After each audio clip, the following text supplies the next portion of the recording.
Silný ako rieka. Tomáš bol chlapec, ktorý sa rýchlo vzdával. Keď mu niečo nešlo, radšej s tým prestal. Keď skúšal hrať na gitaru a nepodarilo sa mu správne chytiť akord, odložil ju.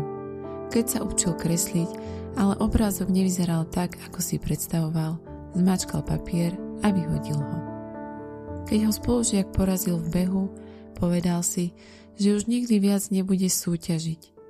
Nie som dosť dobrý, hovoril si vždy, keď sa mu niečo nepodarilo. A čím častejšie to hovoril, tým menej veci skúšal. Jedného dňa, keď bol sklamaný zo seba, išiel sa prejsť k rieke.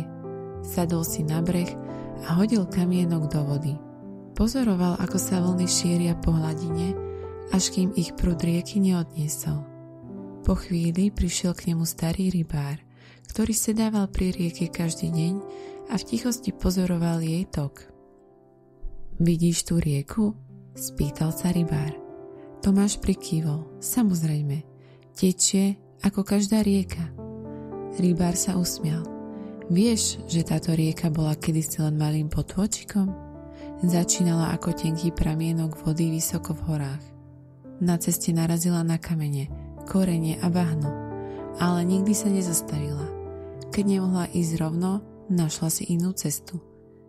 A dnes je taká silná, že dokáže unášať drevo, vyhlbovať skaly a prinášať život. Tomáš sa zamyslel. Chcete povedať, že rieka sa nikdy nevzdáva? Rybár prikývol. Presne tak. A vieš, čo je na nej najzaujímavejšie? Nie je silná preto, že by bola tvrdá a neústupná. Práve naopak. Je mäkká a prispôsobivá, ale nikdy sa nezastaví. Preto nakoniec vždy nájde svoju cestu. Tomáš chvíľu premýšľal. Ale ja nie som ako rieka. Keď sa mi niečo nepodarí, mám pocit, že to nemá zmysel ďalej skúšať. Rybár sa pousmiel. To si len myslíš, pretože si ešte nevšimol, koľkokrát si v živote bol ako rieka.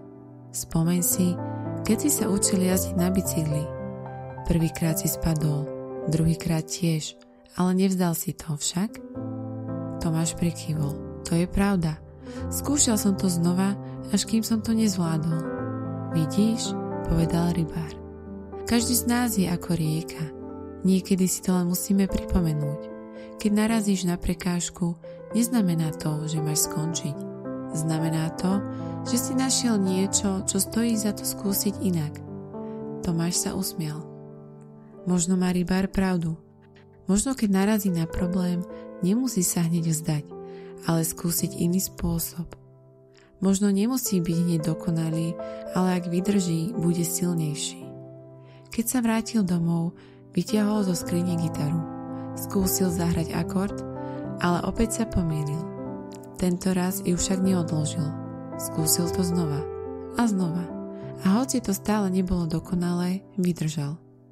O týždeň neskôr ho spolužiak opäť vyzval na beh. Tomáš vedel, že ho asi neporazí, ale rozhodol sa skúsiť to. Bežal, snažil sa a hoci nebol prvý, cítil sa inak. Cítil sa silnejší, pretože vedel, že tento raz to nevzdal.